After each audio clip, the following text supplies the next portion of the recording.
The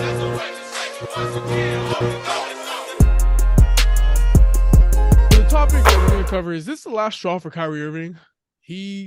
So we know he's had some issues with some anti-Semitic stuff this past couple weeks. Um, he reposted on Twitter a link to an anti-Semitic conspiracy movie, and the NBA has been wanting him to apologize. And today they really expect him to do that in the media. Didn't really say yes or no, or I'm sorry, or this and that. No accountability was taken. So Jacob, from the Jewish community, explain the situation for those that don't really know much about it and how you feel about it. Yeah, man. So basically, a couple days ago, I don't want to lie and say that I know the exact day that he posted. I know it was recently. He shared an Amazon documentary that came out in 2018. It was called Hebrews to Negroes: Wake Up, Black America. I hope I can say that word without getting canceled. It's the title of the documentary. But basically, the documentary it's filled. So it's based off of a book that came out in 2015 that has the exact same title. From the front page of that book to the last page of that book, just like from the beginning of the documentary to the end, it's filled with so many anti-Semitic conspiracy theories about a range of things. There's two main ones that I can break down today if you want me to. The first theme, which is one that has been picked up, it's been in the media a lot. Kanye West has been espousing it all over the place. Many rappers like Kendrick Lamar, Lil Wayne have referenced it as well. And it's that somehow, some way, the Jewish people who have Caucasian skin like me, wear this little hat that they were Jewish, we're not actually the real Jews. And the real Jews are anyone with a black skin complexion. It's an ideology that comes from this group called the Black Hebrew Israelites, notoriously anti-Semitic. I can break down why that's not true later.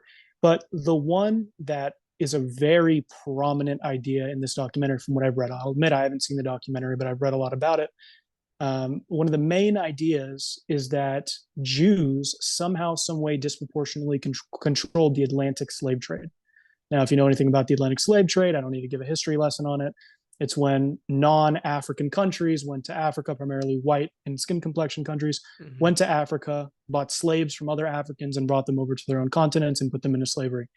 A thing that that this documentary and the book espouse is that Jews had a disproportionate control in that, which is historically inaccurate.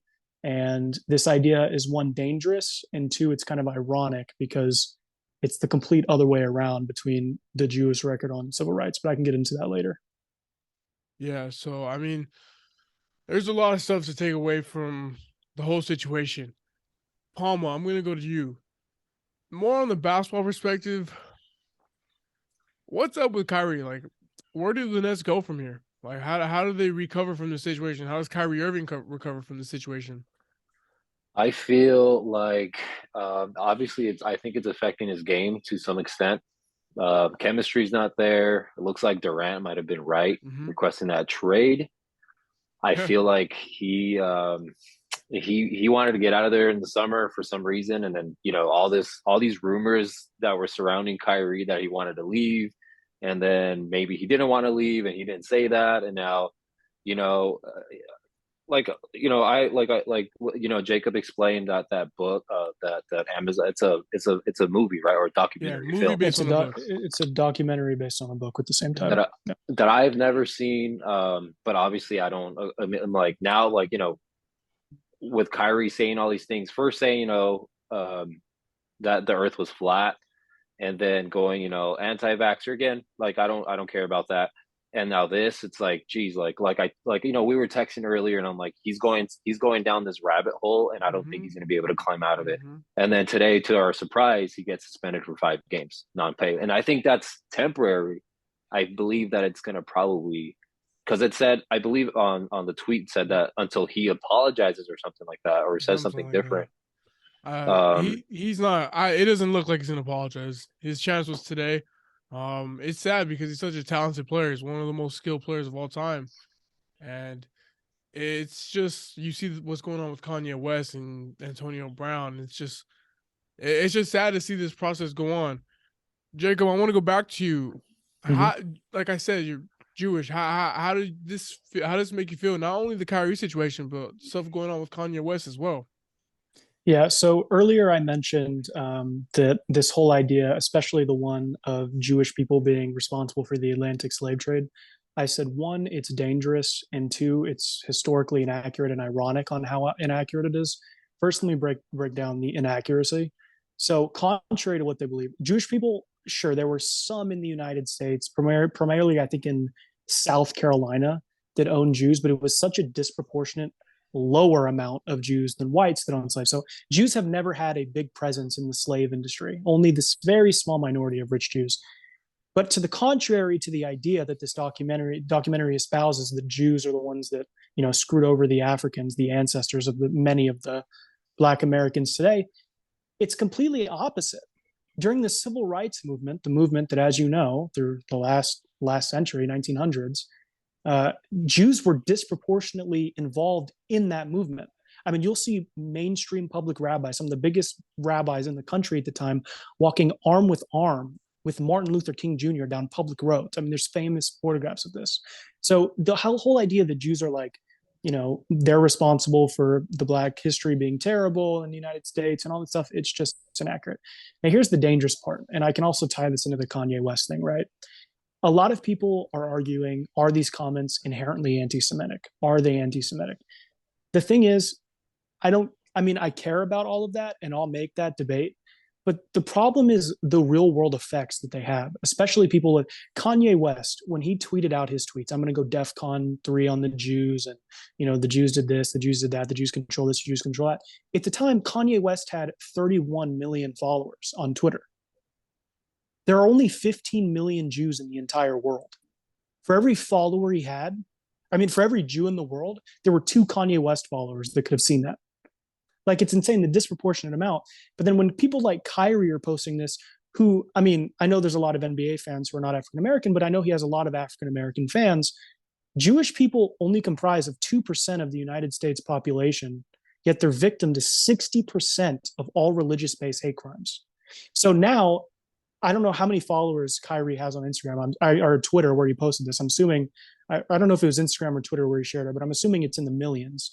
There's a significant chance now that a young African American person who saw this and believed it is going to be walking on the streets somewhere like in New York, and they're going to see a Hasidic Jew wearing his headpiece saying, hey, that guy is responsible for what happened to my ancestors.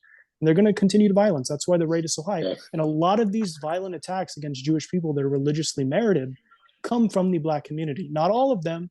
I don't want to say a majority because I'm not totally familiar with the statistic, but I know a significant proportion of them do come from Black Americans. So this is just going to heighten it with the Kanye West stuff as well. Yeah. Yeah. Can I ask Jacob a question real quick? Go ahead. Hey, sure. Personally, what's your personal, were you personally, were you offended by it? Are you offended by it? What's your thoughts? Yeah. Listen, so I'm politically conservative. So a lot of my activism and a lot of the stuff that I talk about online is pushing back against people who are way too quick to be offended by stuff. Like, I don't want to get political in here, but from 2016 to yesterday, I've been defending Donald Trump, saying he's not racist, stuff like that, But this stuff right here, where Kanye West, because Kyrie Irving just shared a link, right?